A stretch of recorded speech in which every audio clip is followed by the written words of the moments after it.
ध्यानाभ्यास के लिए कृपया अपने नेत्रों को बंद कर लीजिए। अपने आभ्यंतर शरीर से युक्त रहना है। सुख दुख का परिणाम अपने आभ्यंतर शरीर में ही होता है।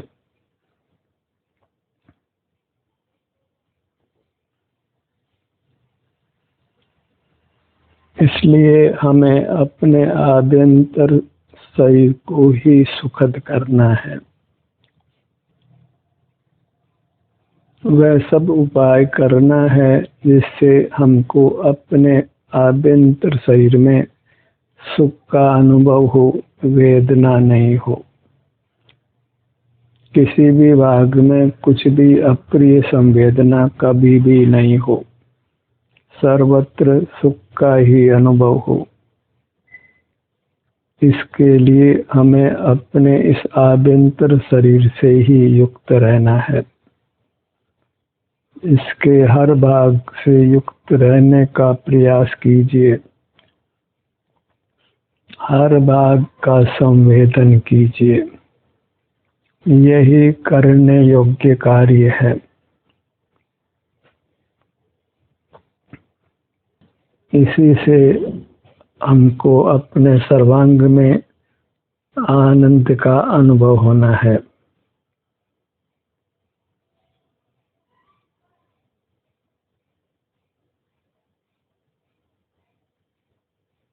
अपने शरीर का एहसास करते हुए रहिए। इसी के लिए ये सत्र समर्पित है।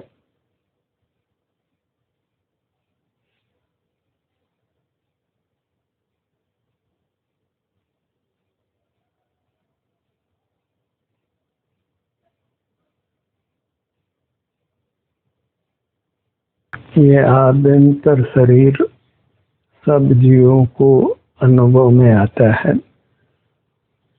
बस बड़ी लक्ष्य में ही हम इससे च्युत हो जाते हैं।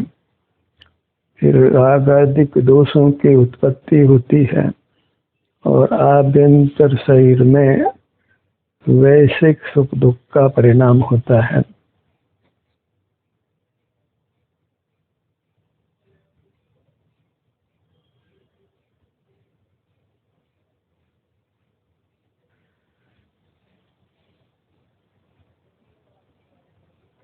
एक ही कृत्य है कि हम अपने आभ्यंतर शरीर को सुखद बनाएं। इसमें शादी अनंत काल सुख का ही अनुभव हो, किंचित भी अप्रिय संवेदना नहीं हो। इसके लिए यहाँ जो मूर्त कर्म का बंधन है उसको मिटाना है। मिटाने का उपाय यहीं से युक्त रहना है। जहाँ कर्म की संधि है वहीं जुड़कर रहना है। उसी से उस संधि ने मिटना है और फिर सर्वांग में सुखानुभूति होना।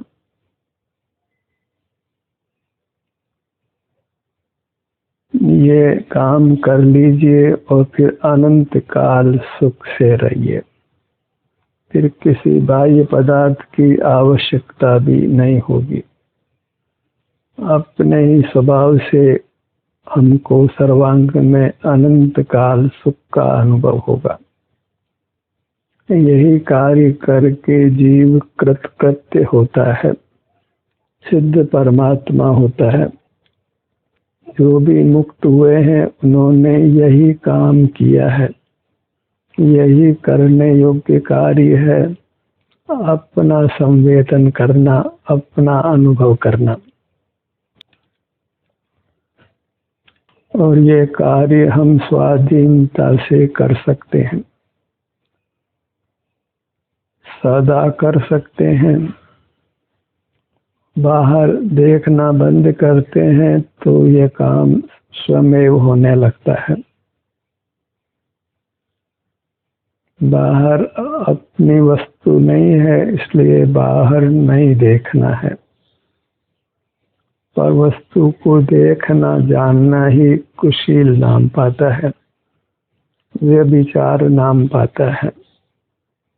पर का संग नहीं करके अपने संग में रहना है, अपने ही आभ्यंतर शरीर के संवेदन पूर्वक रहना है, वही स्वसंग में रहना है, पर के असंग में रहना है।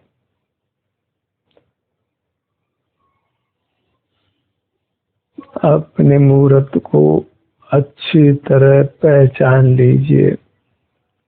प्राप्त मूर्त शरीर के बराबर है और यहाँ से जुड़ने पर हमको शारीरिक सुख या दुख का ही संवेदन होता है। दुख का संवेदन तो तात्कालिक ही हो, कर्म के उदय पर्यंत हो, अन्यथा अपनी पूरी मूर्त में अनंत काल आत्यंतिक सुख ही होना है। बस अपने में जहाँ कर्म के संबंध है सर्वांग में, तो सर्वांग से ही जुड़कर रहना है। इतना ही धर्म का स्वरूप है।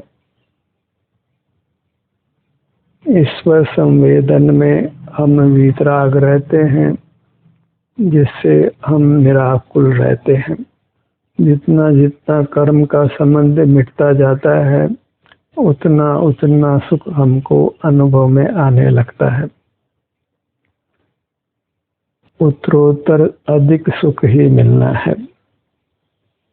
जैसे जैसे कर्म की धूली पृथक होगी, वैसे वैसे सुख अनुभव में बढ़ता हुआ आएगा। आनंद की ही कमाई करना है। जड़ पदार्थों के कमाने में कुछ सुख की प्राप्ति नहीं है, ब्रह्म की प्राप्ति है। जड़ पदार्थ किंचित भी सुख स्वभावी नहीं है, और यदि होते भी तो उनका सुख हमको अनुभव में नहीं आ सकता था। सब जीव अपने शारीरिक सुख दुख का ही अनुभव करते हैं। हम स्वस्थ रहें, वही उपाय करना है। जैसा शब्द ही कहता है, स्वस्थ अर्थात अपने में स्थित रहना, अपने में उपस्थित रहना। जैन धर्म की शिक्षा दीक्षा इतनी है कि हम अपने में उपस्थित रहें। जब आचार्य किसी को साधु पद की दीक्षा देता है, तो उसको यही नियम दिलाता है कि मैं अपने में उपस्थित रहूंगा।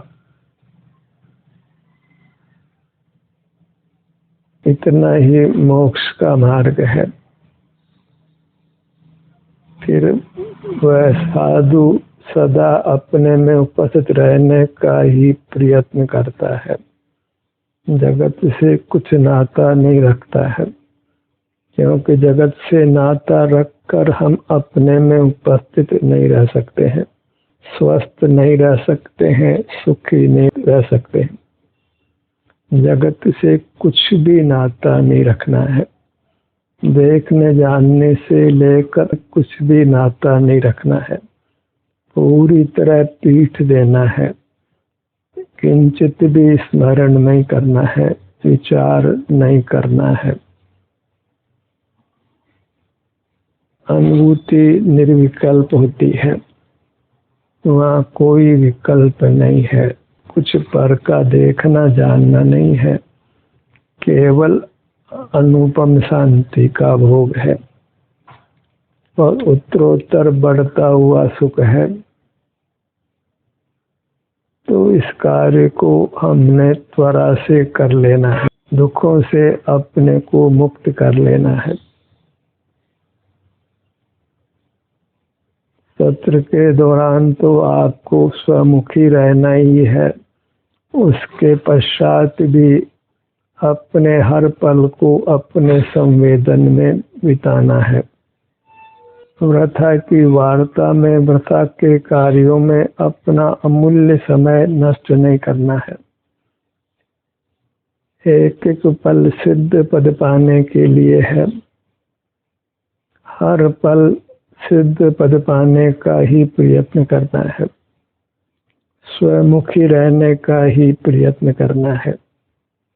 जगत का कोई पदार्थ हमको सुख देने वाला नहीं है।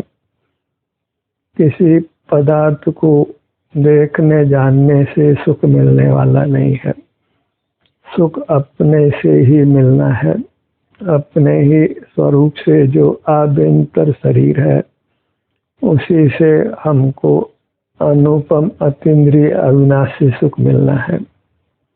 तो अपनी इस आभ्यंतर शरीर की भक्ति में रहिए, इसी की आराधना कीजिए और वह सब इसके संवेदन रूप है।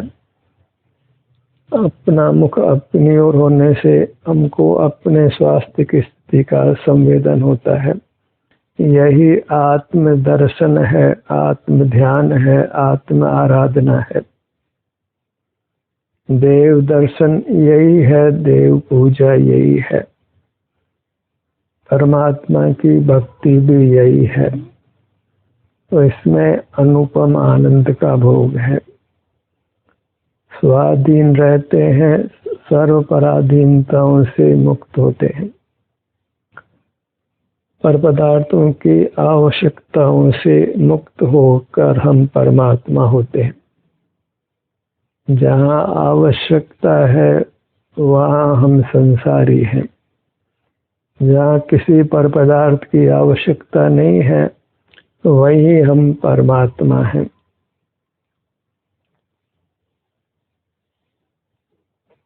अपने निज विस्तार को ही भोगना है। जो अभी मनुष्याकार है, आकार जो भी हो वह सुख का ही बना हुआ है। ये आभ्यंतर शरीर सुख ही है, सुख के अलावा कुछ भी नहीं है। अन्य परिणाम होते हैं वे कर्म के संबंध से होते हैं और कर्म का संबंध बहिर्मुखता से है। अनादि से बहिर्मुखता है और कर्म का संबंध है। इस अनादि स्थिति को ही हमने तोड़कर साधी अनंत काल परमात्मा होकर रहना है।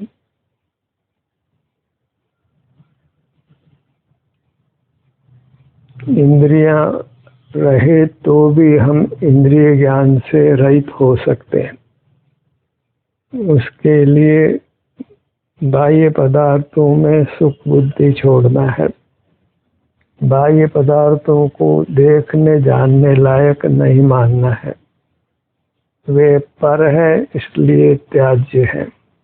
आपका आभ्यंतर शरीर ही स्वद्रव्य है, इसलिए वही एकमात्र ग्राह्य है, वही भोगने योग्य है।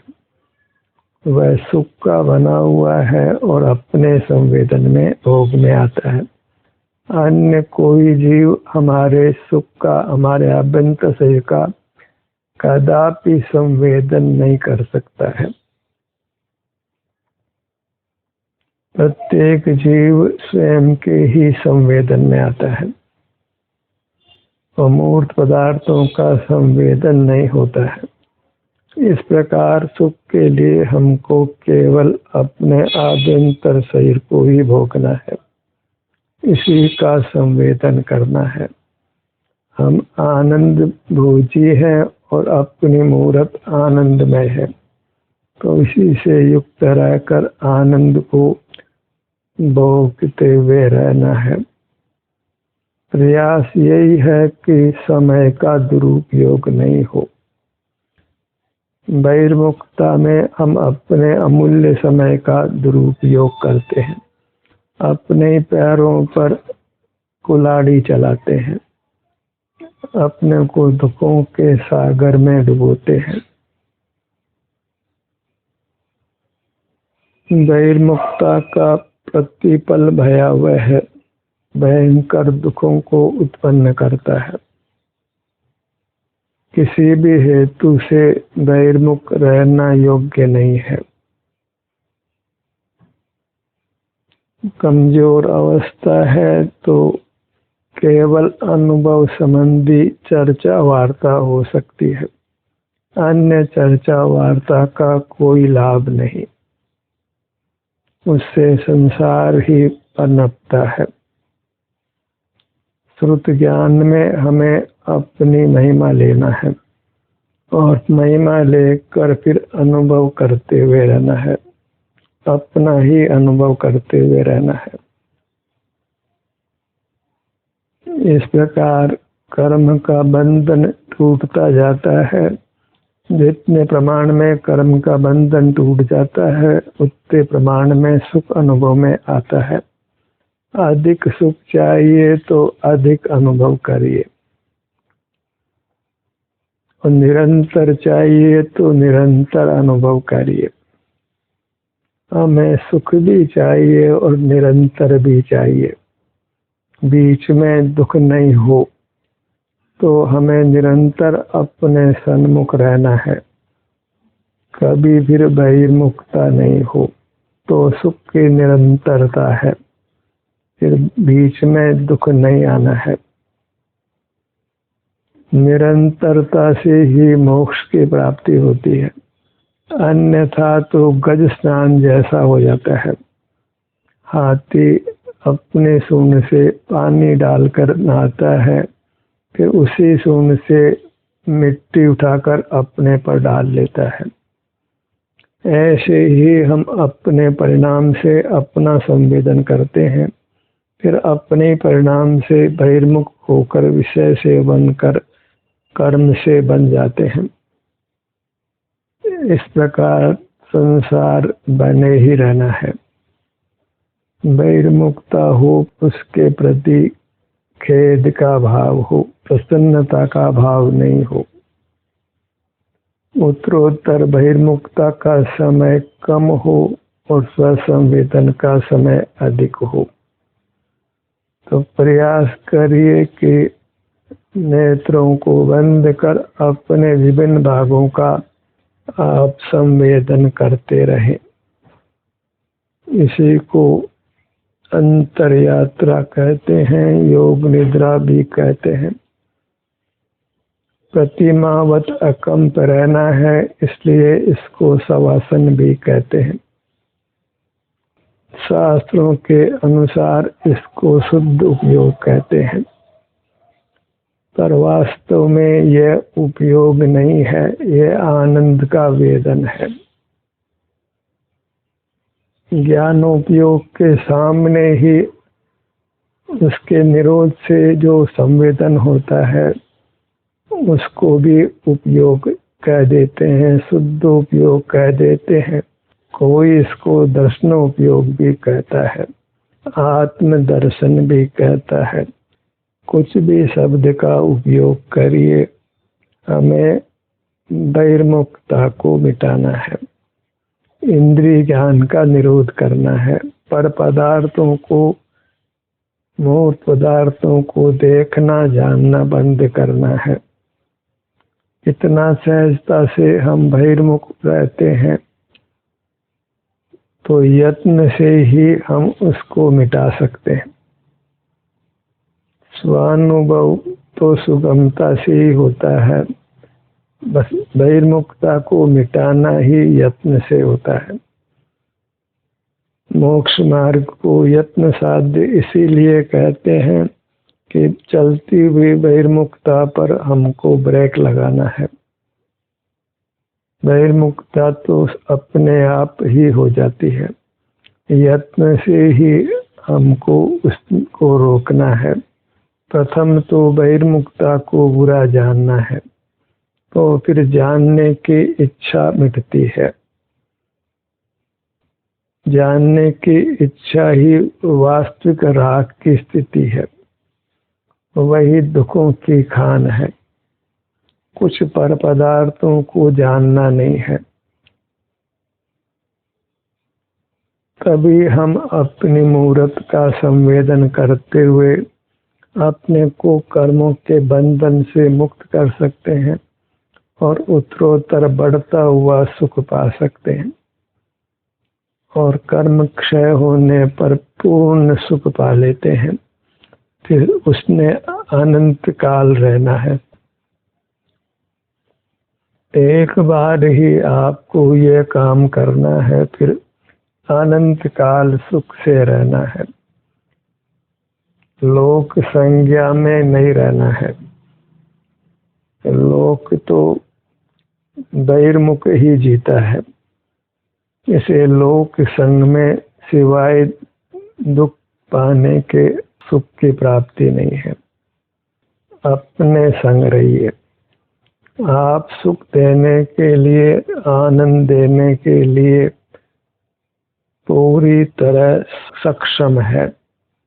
किसी संग की आवश्यकता नहीं रहती है।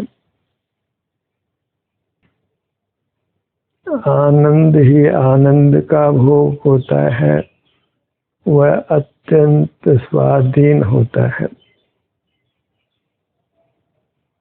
इंद्रिय सुख के लिए तो इंद्रियों की कुशलता, बाह्य पदार्थों की उपलब्धि चाहिए, और उसमें निरंतर स्थिति भी नहीं रह सकते। कोई भी विषय हो, उसमें प्रथम सुख सा लगे, लेकिन उसका अंत नियम से दुख रूप होता है, तो उसके धोखे में नहीं आना है। विषय सुख के जो धोखे में नहीं आता है, विषयों की ओर नहीं दौड़ता है, तो वह सर्व दुखों से मुक्त हो जाता है। बस अपने को विषय तृष्णा से बचाना है, विषयों के प्रलोभन से बचाना है। धन की हानि को हानि नहीं मानना है, और धन के लाभ को लाभ नहीं मानना है। पर पदार्थ आवे या जावे, हमें उसके सन्मुख ही नहीं होना है, उसको ज्ञान का विषय ही नहीं बनाना है। फिर वह पर पदार्थ कोई भी क्यों न हो, हमारे लिए उसको जानना देखना योग्य नहीं है। अपने अनुभव से ही हमें पूर्ण सुखी रहना है, निराकुल रहना है, निर्विकल्प रहना है, स्वस्थ रहना है, कर्म बंधन से रहित होना है। परमात्म दशा को पाकर अनंत काल सुख से रहना है। इस मनुष्य जन्म को पाकर परमात्मा ही बनना है, अन्य कुछ नहीं बनना है। कर्म के बंधन को मिटाकर परमात्म दशा व्यक्त करना है। जहाँ कर्म की संधि है, वहीं से जुड़कर रहना है। वहीं जो भी संवेदना मिलती है, उस संवेदना को पाकर ही संतुष्ट रहना है, तृप्त रहना है, कृतकृत्य हो जाना है। एक बार ये काम करने के बाद फिर आपको ये काम अनंत काल करने की आवश्यकता नहीं है। फिर स्वतः ही सर्वांग में सुख का अनुभव होने वाला है, किंचित भी दुख नहीं होने वाला है। बस अपनी चिन्मूर्त को स्वच्छ कर लीजिए, कर्म की धूलि को अलग कीजिए। यह स्वच्छता अभियान उठाइए। कर्म की धूलि को साफ रखना है, और नई कर्म की धूलि यहाँ नहीं डालना है। बहिर्मुख होना ही अपने को कर्म की धूलि से बांधना है। अपनी भूमि को अपवित्र करना है, मैला करना है, बंधन रूप करना है। अपनी मूर्त अमूर्त है, तो मूर्त का बंधन नहीं चाहिए, उससे हमारा स्वरूप ही नष्ट होता है। फिर हम काले गोरे कहलाने लगते हैं, हल्के भारी कहलाने लगते हैं, ठंडे गरम कहलाने लगते हैं, दुर्गंधित सुगंधित कहलाने लगते हैं। इस मूर्त शरीर से ही फिर लोग हमारा परिचय करने लगता है। इस मूर्त शरीर के जलने कटने से हम दुख भोगते हैं। और ये विनाशिक है तो इसने तो नष्ट होना ही है, तो इसकी संगति अच्छी नहीं है। शीघ्र से शीघ्र इसकी संगति से मुक्त होना है और उसका एक ही उपाय है कि जहाँ मूर्त शरीर का संग है वहीं से जुड़कर रहना है।